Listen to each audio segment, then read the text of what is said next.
पहाड़ों में एक वैश्विक शिखर सम्मेलन बंद सील कर दिया गया है और पहले से ही बिखर रहा है। एयरफोर्स वन के उतरने से पहले ही कार्नी ने G7 के कम्युनिक को रद्द कर दिया, हैंडशेक फोटो से इनकार कर दिया और दुनिया को संकेत दिया ये कूटनीति नहीं, चेतावनी है। ट्रंप ने 5% सैन्य बजट, नए टैरिफ की मांग की और कनाडा को अपने में मिलाने तक की बात कही। मैक्रो ने ग्रीन हाउस को उनके सामने फेंकने के लिए ग्रीन हाउस का चक्कर लगाया।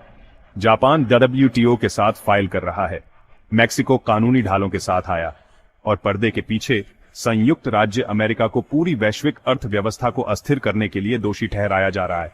यह एक G7 शिखर सम्मेलन होना चाहिए था, लेकिन अल्बर्टा में जो हो रहा है वह इसके अंत जैसा लग रहा है। प्रधानमंत्री मार्क कार्नी ने बातचीत शुरू होने से पहले ही G7 के समापन कम्युनिक को रद्द करके विश्व नेताओं को चौंका दिया।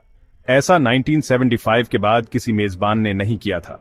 रॉयटर्स के अनुसार इस फैसले से व्हाइट हाउस और यूरोपीय प्रतिनिधिमंडल दोनों अचंभित रह गए, जिससे शिखर सम्मेलन अपनी सामान्य नीतिगत एकता के प्रतीक से वंचित हो गया। कार्नी के सहयोगियों ने ब्लूमबर्ग को बताया कि यह चुनाव जानबूझकर किया गया था, यह संकेत देने के लिए कि कनाडा ट्रंप की 10% सार्वभौमिक टैरिफ घोषणा के बाद संयुक्त राज्य अमेरिका के व्यापारिक दबाव को वैध बनाने में भाग नहीं लेगा, जो अब सहयोगियों से $1 ट्रिलियन से अधिक के आयात को प्रभावित करता है। कम्युनिक में आमतौर पर व्यापार, सुरक्षा और जलवायु पर समन्वित कदमों की रूपरेखा होती है, लेकिन कार्नी ने इसे एक नीरस कुर्सी सारांश से बदल दिया, एक कूटनीतिक शून्य। मैक्रो की टीम ने इस कदम को अभूतपूर्व बताया, जबकि एक जर्मन प्रतिनिधि ने इसे सामरिक चुप्पी बताया, अव्यवस्था नहीं। और किसी आधिकारिक समझौते के बिना ट्रंप कनाडा से बिना किसी दस्तावेज के चले जाते हैं जिसे वह सत्यापन के रूप में लहरा सकें। लेकिन बड़ा सवाल बना हुआ है, क्या कार्नी ने G7 कूटनीति में प्रतिरोध को फिर से परिभाषित किया? मार्च 2025 में ओहायो में एक अभियान कार्यक्रम में ट्रंप ने कहा कि कनाडा को शुरू से ही संयुक्त राज्य अमेरिका का हिस्सा होना चाहिए था, जिससे ओटावा में आक्रोश फैल गया और पूर्व कनाडाई रक्षा प्रमुखों से निंदा हुई। लेकिन आप जानते हैं, बयानबाजी में दम है। अमेरिकी जनगणना ब्यूरो के अनुसार संयुक्त राज्य अमेरिका को पिछले साल कनाडा के साथ $38.6 बिलियन का माल व्यापार घाटा हुआ और ट्रंप ने कनाडाई डेयरी पर 22%, एल्यूमिनियम पर 10% और लकड़ी पर 14% के विशिष्ट क्षेत्र टैरिफ के साथ जवाब दिया है। ब्लूमबर्ग की रिपोर्ट है कि उन शुल्कों से कनाडा के विनिर्माण क्षेत्र को 2025 की पहली तिमाही में ही $4.2 बिलियन का नुकसान हुआ है। बंद दरवाजों के पीछे कार्नी की व्यापार टीम वॉशिंगटन में उच्च मूल्य वाले निर्यातों जैसे महत्वपूर्ण खनिजों और स्वच्छ तकनीक के लिए पहुंच बनाए रखने के लिए बातचीत कर रही है। ये दोनों अब नए संयुक्त राज्य अमेरिका के आर्थिक संप्रभुता खंडों के तहत नियामक बाधाओं का सामना कर रहे हैं। पूर्व WTO वार्ताकार पीटर क्लार्क ने फाइनेंशियल पोस्ट को बताया, यह एक व्यापार विवाद नहीं है, यह टैरिफ कोड में छिपा एक संप्रभुता परीक्षण है। और अगर यही असली खेल है तो ट्रंप कनाडा का कौन सा हिस्सा अगला चाहते हैं? मैक्रो का ग्रीन हाउस का अघोषित दौरा अल्बर्टा में उतरने से कुछ घंटे पहले आकस्मिक नहीं था। यह स्वायत्त डेनिश क्षेत्र को खरीदने के ट्रंप के बार बार के प्रस्तावों का सीधा कूटनीतिक तिरस्कार था, जिसमें मई 2025 में फॉक्स न्यूज साक्षात्कार में किया गया एक ताजा सुझाव भी शामिल था। ग्रीन हाउस कोई सौदेबाजी की चिप नहीं है, मैक्रो ने डेनिश प्रधानमंत्री मेटा फ्रेडरिक्सन के साथ पत्रकारों से कहा। समय महत्वपूर्ण था। ये नए संयुक्त राज्य अमेरिका के आर्कटिक ड्रिलिंग परमिट और नोरेड विस्तार योजनाओं के तहत ग्रीन हाउस के हवाई क्षेत्र का सैन्यीकरण करने के लिए बढ़ते अमेरिकी दबाव के बीच आया था। यूरोपीय संघ के राजनयिकों ने रॉयटर्स को बताया कि यह कदम ट्रंप को क्षेत्रीय मुद्दों को कैनोस्की में उठाने से पहले ही घेरने के लिए समन्वित किया गया था। मैक्रो की मीडिया टीम ने वैश्विक स्तर पर कथा को आगे बढ़ाया। तस्वीरें, बयान, प्रतीकात्मक हैंडशेक, सभी को लोकतांत्रिक संप्रभुता के बचाव के रूप में तैयार किया गया। परिणाम? खैर, ट्रंप G7 में अपना मुंह खोलते इससे पहले ही कथा उनके खिलाफ पलट चुकी थी। लेकिन आप जानते हैं, क्या मैक्रो ने सिर्फ यूरोप को बचाया या उन्होंने वास्तव में वॉशिंगटन को अपनी चाल चलने के लिए उकसाया? यह G7 शिखर सम्मेलन बहुपक्षीय शासन जैसा कम और ईमानदारी से अधिक उपचार जैसा दिखता है। जर्मनी के चांसलर फ्रेडरिक मेरिट्ज बर्लिन के 17.5 बिलियन यूरो के निर्यात घाटे के दबाव में उतरे। ट्रंप के टैरिफ वृद्धि के बाद से संयुक्त राज्य अमेरिका के लिए ऑन्टो सबसे ज्यादा प्रभावित हुए। जापान के शिगारू इशिबा, खैर, उन्हें जांच का सामना करना पड़ रहा है क्योंकि टोक्यो के 74.1 बिलियन डॉलर के व्यापार अधिशेष ने अमेरिकी वाणिज्य विभाग से धारा 232 इस्पात जांच को फिर से खोलने की नई धमकियां दी। यूनाइटेड किंगडम के कीर स्टारमर एक संकीर्ण संसदीय जीत के तुरंत बाद ट्रंप से डिजिटल व्यापार छूट हासिल करने में कामयाब रहे, लेकिन ब्लूमबर्ग के अनुसार यह केवल 12 महीनों को कवर करता है और वित्तीय सेवाओं को छोड़कर। इस बीच मेक्सिको की क्लाउडिया शिनबॉम सीमा नीति की अनिश्चितता से निपट रही है। डीएचएस ने संकेत दिया है कि अगर मेक्सिको अमेरिकी शैली की शरण प्रणाली को नहीं अपनाता है तो सीमा पार टैरिफ दोगुना हो सकता है। और फिर कनाडा के मेहमान भारत के नरेंद्र मोदी हैं, जिनकी आरसीएमपी द्वारा राज्य समन्वित राजनीतिक हिंसा के लिए सक्रिय समीक्षा चल रही है। जब टोरंटो में सिख कार्यकर्ताओं के खिलाफ एक कथित साजिश सामने आई, इनमें से कोई भी नेता गठबंधन बनाने के लिए नहीं आया था, वे नुकसान को सीमित करने के लिए आए थे। तो जब हर खिलाड़ी सिर्फ अपनी स्थिति का बचाव करने में फंसा हुआ है तो एजेंडा कौन तय कर रहा है?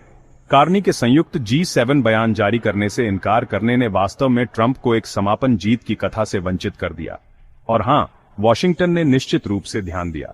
विश्व बैंक की जून 2025 की वैश्विक आर्थिक संभावनाओं की रिपोर्ट ने अमेरिकी टैरिफ अस्थिरता और प्रतिशोधात्मक उपायों के कारण बढ़ती अनिश्चितता के लिए वैश्विक जीडीपी में 0.7% की गिरावट का श्रेय दिया। सांख्यिकी कनाडा के अनुसार कनाडा को अकेले जनवरी से 4.2 बिलियन डॉलर का प्रतिशोधात्मक नुकसान हुआ है। ज्यादातर सॉफ्टवुड, बीफ और बैटरी ग्रेड निकल में केवल एक अध्यक्ष का सारांश जारी करके कार्नी ने ट्रंप को घरेलू लाभ के लिए कनाडाई कूटनीति का लाभ उठाने से रोका। नाटो पर ट्रंप की यह मांग कि सहयोगी जीडीपी का 5% रक्षा पर खर्च करें को कड़ा प्रतिरोध मिला। कार्नी ने स्पष्ट रूप से कहा, कनाडा अपने संघीय बजट को सैन्य अनुपालन के माप के रूप में उपयोग नहीं करेगा। सीएसआईएस के मैक्स बर्गमैन ने ब्लूमबर्ग को बताया, कार्नी के कदम ने ट्रंप को प्रतीकात्मक पूंजी से वंचित कर दिया।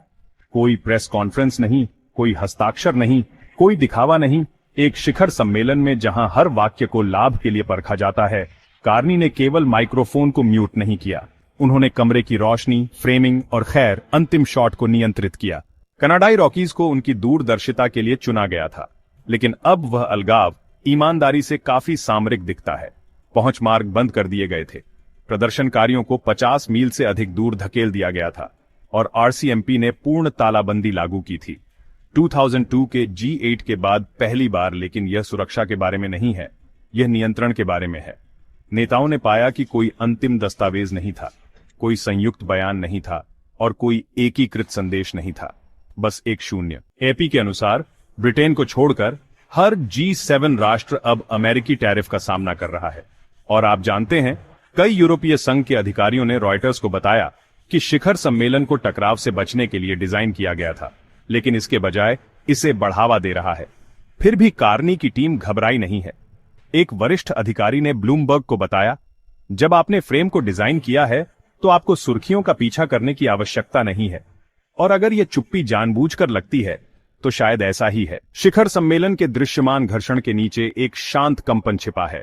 अमेरिकी व्यापार नीति वैश्विक सहमति को अस्थिर कर रही है और वॉशिंगटन इसे नकार भी नहीं रहा है। Centre for strategic and international studies के मैक्स बर्गमैन ने ब्लूमबर्ग को बताया, G7 को वैश्विक समन्वय का इंजन होना चाहिए था। इसके बजाय अमेरिका अब अस्थिरता का चालक है। ट्रंप के दूसरे कार्यकाल की शुरुआत के बाद से संयुक्त राज्य अमेरिका ने 1.3 ट्रिलियन डॉलर के आयात पर टैरिफ लगाए हैं और पुनर्गठन के 90 दिनों के भीतर 6 द्विपक्षीय छूटों को रद्द कर दिया है। विश्व बैंक के अनुसार 2025 की पहली तिमाही में वैश्विक पूंजी प्रवाह में 12.4% की गिरावट आई।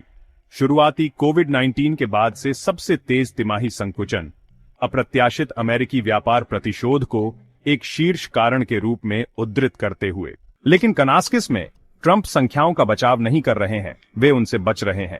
उनकी टीम ने नाटो खर्च और संप्रभु लाभ पर ध्यान केंद्रित किया है, जबकि प्रेस कोर में आर्थिक विश्लेषकों को शून्य भरने के लिए छोड़ दिया है। और अगर डेटा पोडियम से अधिक जोर से बोलता है तो G7 कथा को वास्तव में कौन निर्देशित कर रहा है? इस शिखर सम्मेलन में परिचित सहयोगी नए गार्ड रेल के साथ पहुंचे। फ्रांस, जर्मनी और इटली, यूरोपीय संघ का मुख्य व्यापार ब्लॉक, अब यूरोपीय संघ व्यापी टैरिफ रक्षा तंत्रों के तहत काम करते हैं। अगर अमेरिकी शुल्क बढ़ते हैं तो स्वचालित प्रतिशोध को ट्रिगर करते हैं। ब्लॉक ने समन्वित पुनर्मूल्यांकन के लिए प्रारंभिक चेतावनी प्रणाली को सक्रिय कर दिया। जैसे ही ट्रंप ने यूरोपीय मशीनरी पर संभावित 17% लेवी का प्रस्ताव रखा। रॉयटर्स के अनुसार जापान के प्रतिनिधिमंडल ने एल्यूमीनियम के पुनर्वर्गीकरण पर आपातकालीन WTO मध्यस्थता का अनुरोध किया। मेक्सिको के विदेश मंत्रालय ने नए सीमा पार शुल्क खतरों की प्रत्याशा में तैयार कानूनी मेमोरेंडा के साथ शिखर सम्मेलन में प्रवेश किया और कनाडा के RCMP द्वारा विदेशी संबंधित हिंसा के आरोपों के बावजूद भारत की उपस्थिति ने साइडलाइन कूटनीति में तनाव पैदा किया।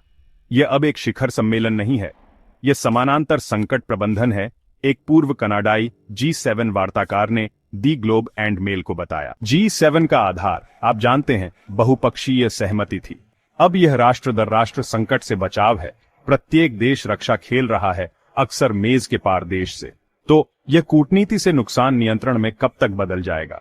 1975 में एक अभिजात वर्ग के आर्थिक मंच के रूप में जो शुरू हुआ, वह भू राजनीतिक विखंडन का एक मंच बन गया है, जो सद्भाव से अधिक आदत से एक साथ बंधा हुआ है। G7 का संस्थापक उद्देश्य आर्थिक सुधार का समन्वय करना और साझा नियमों की रक्षा करना था। लेकिन ग्रीन हाउस और कनाडा को अपने में मिलाने के ट्रंप के दबाव, उनकी टैरिफ पहली एजेंडा और जलवायु या सुरक्षा ढांचे की पुष्टि करने से इनकार करने के साथ वे नियम उखड़ रहे हैं। संयुक्त वक्तव्य को कार्नी का अस्वीकरण 7 वर्षों में दूसरी बार है जब कनाडाई प्रधानमंत्री ने ट्रंप के तहत एकता का समर्थन करने से इनकार कर दिया। लेकिन इस बार यह एक विरोध नहीं है, यह एक पुनर्संयोजन है। AFP के अनुसार कई G7 राजनयिक अब शिखर सम्मेलन को एक विरासत निर्माण के रूप में संदर्भित करते हैं। आप जानते हैं, दिखावे के लिए उपयोगी, लेकिन अब एक नीतिगत लंगर नहीं। यदि मेजबान इस पर हस्ताक्षर नहीं करेगा तो मेहमान इसे अनदेखा करेगा और बाकी चुपचाप दोनों के खिलाफ बचाव करेंगे। वास्तव में क्या बचा है जिसका बचाव किया जाए? या G7 अब सिर्फ एक दर्पण है जो एक ऐसी दुनिया को दर्शाता है जिसने सहमत होने का नाटक करना बंद कर दिया है? तो यह हमें कहां छोड़ता है? एक शिखर सम्मेलन के साथ जो सहमति पर बना था, अब विरोधाभास में दरार पड़ रही है। एक अध्यक्ष के साथ जिसने बैठक को समाप्त करने से इनकार कर दिया और एक राष्ट्रपति के साथ जिसने संस्था के दरवाजे उड़ा दिए होंगे। लेकिन यह चरमोत्कर्ष नहीं था, यह चेतावनी थी। क्योंकि अगर कार्नी की शांत अवहेलना ने कूटनीति को फिर से आकार दिया, तो नाटो का इंतजार करें, जहां बजट युद्ध का मैदान बन जाते हैं और शब्द प्रतिबद्धताओं को रास्ता देते हैं। और अगर ट्रंप उस मेज पर भी 5% रक्षा खर्च की मांग करते हैं, तो आतिशबाजी अभी शुरू भी नहीं हुई है। तो पलक न झपकें, क्योंकि आगे जो आएगा वह गठबंधन की रेखाओं को पूरी तरह से फिर से खींच सकता है। हमें खुशी है कि आप इस वीडियो का आनंद ले रहे हैं। कृपया लाइक करें और सब्सक्राइब करें। एक और वीडियो देखें जो अब आपकी स्क्रीन पर है।